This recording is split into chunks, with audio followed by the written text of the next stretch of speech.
Freedom. Joining me now, Matt Schlapp, American Conservative Union Chairman, and Monica Crowley, former Treasury Department Assistant Secretary for Public Affairs. Matt, by the way, also has a new book coming out. It's titled The Desecrators: Defeating the Cancel Culture Mob and Reclaiming One Nation Under God. Well, Matt, the hardest thing for those people who are against the premise of your book is dealing with someone like Winsome Sears. She is a superstar, yeah. and again, it's extraordinary that they don't know how to handle a black immigrant conservative to this day. They tried saying, well, she's really a white supremacist, hiding. It's just that they can't deal with the reality of somebody like Winsome Sears.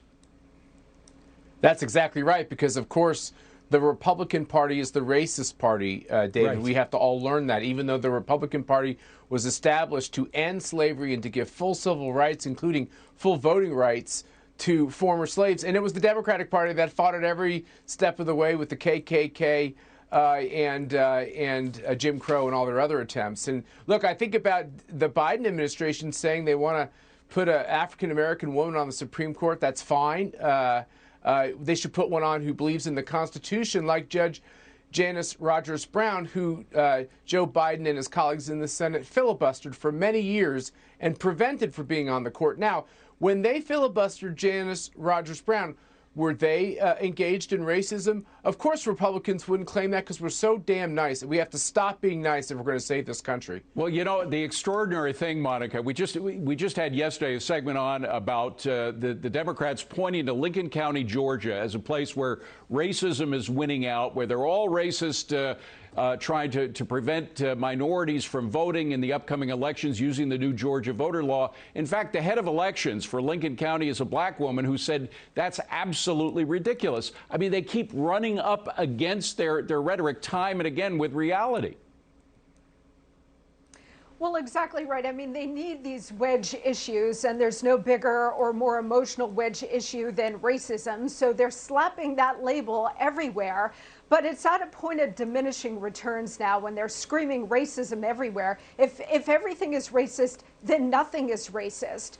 And, the most Americans now, I think, are absorbing the fact that they're using it strictly for political reasons. And while there is racism and it does exist, and no one's denying that, to slap the label on it for political purposes actually is counterproductive. Most people now are onto their scam here, and most people understand that they're just simply leveraging it for power and control. Winsome Sears is the future of the Republican Party. She's a complete rock star. She's one of many calling the Democrats and the left out for their abuse of the word and how counterproductive it actually is. And Matt, the fact is most Americans are fed up with woke culture. I mean, that's why we saw Virginia happen. Yes. And we had a particular candidate, a number of candidates, not only Winsome Sears, but of course the governor, the attorney general, who understood what really ticked off Americans about woke culture. That is going to be, I think, as important as the economic issues are.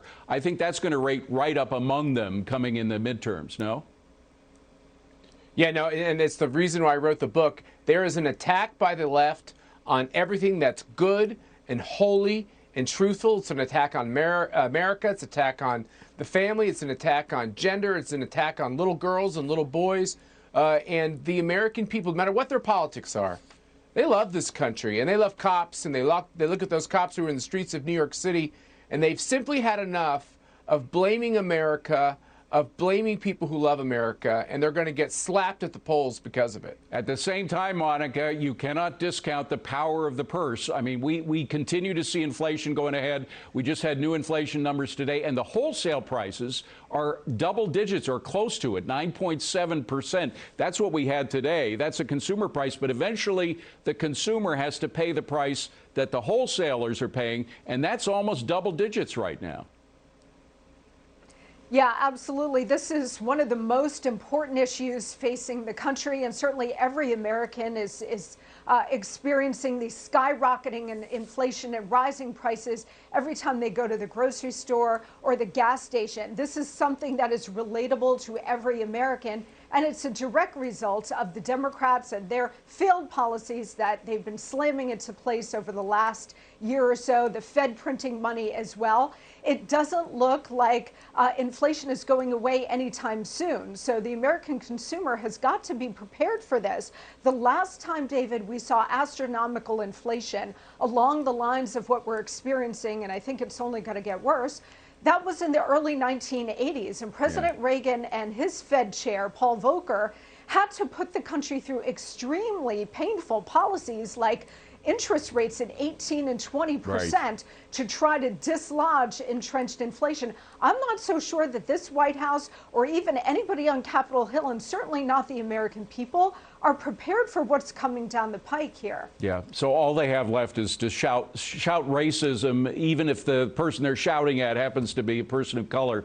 I mean, that's literally all they have left, because it's not going to get better with this administration anyway. Thank you both very much. Appreciate you being here. Have a great weekend.